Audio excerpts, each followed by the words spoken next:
বিসমিল্লাহির রহমানির রহিম। আসসালামু আলাইকুম ওয়া রাহমাতুল্লাহ।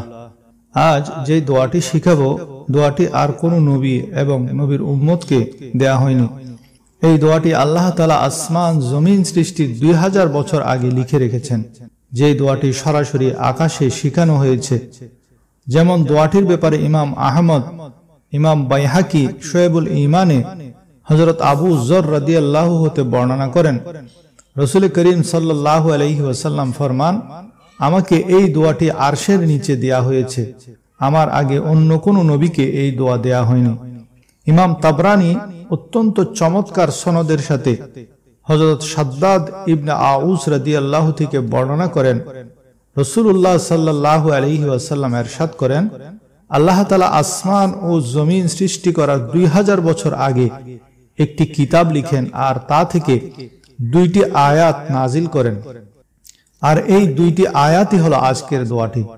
যে ঘরে 3 রাত পর্যন্ত 3 রাত এই দোয়াটি পড়া হবে, সেই ঘর থেকে শয়তান এবং জিন পলায়ন করবে, তারা সেখানে টিকতে পারবে না। এই হাদিস থেকে বোঝা যায়, যেই ঘরে জিনের সমস্যা, মানুষ জিনের কারণে ভয় পান, সেই সব ঘরে যদি এই দোয়াটি বড় বড় করে 3 রাত পড়ে, তাহলে সেই ঘরে আর জিন থাকতে পারবে না, মানুষের ভয় আর থাকবে না। ইমাম বুখারী, ইমাম মুসলিম, ইমাম আবু দাউদ, ইমাম তিরমিজি, ইমাম নাসাই, ইমাম ইবনে মাজাহ হযরত ইবনে মাসউদ রাদিয়াল্লাহু হতে বর্ণনা করেন, যে ব্যক্তি রাতে এই দোয়াটি পাঠ করবে তা তার জন্য যথেষ্ট হবে। ইমাম তাবরানী হযরত উকবা বিন আমির রাদিয়াল্লাহু থেকে বর্ণনা করেন, এই দোয়াটি বারবার পড়ো, কেননা আল্লাহ এই দোয়ার কারণে সাইয়্যিদানা মুহাম্মদ সাল্লাল্লাহু আলাইহি ওয়াসাল্লামকে ফজিলত দান করেছেন। আসুন আমরা দোয়াটি জেনে নিই এবং শিখে ফেলি। যে দোয়া রাতে একবার পড়লে সব কিছুর জন্য যথেষ্ট হবে। যে দোয়া 3 রাত পড়লে ঘর থেকে শয়তান এবং জিন পলায়ন করবে।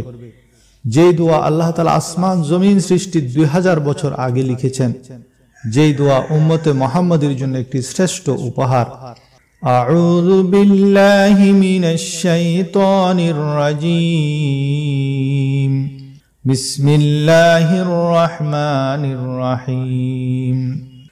আমানার রাসূলু বিমা উনজিলা ইলাইহি মির রাব্বিহি ওয়াল মুমিনুন কুল্লুন আমানা বিল্লাহি ওয়া মালাইকাতিহি ওয়া কুতুবিহি ওয়া রুসুলিহি লা নুফাররিকু বাইনা আহাদিম মির রুসুলিহি وقالوا سمعنا وأطعنا غفرانك ربنا وإليك المصير لا يكلف الله نفسا إلا وسعها لها ما كسبت وعليها ما اكتسبت ربنا لا تؤاخذنا إن نسينا أو أخطأنا ربنا ولا تحمل علينا إصرا كما حملته على الذين من قبلنا ربنا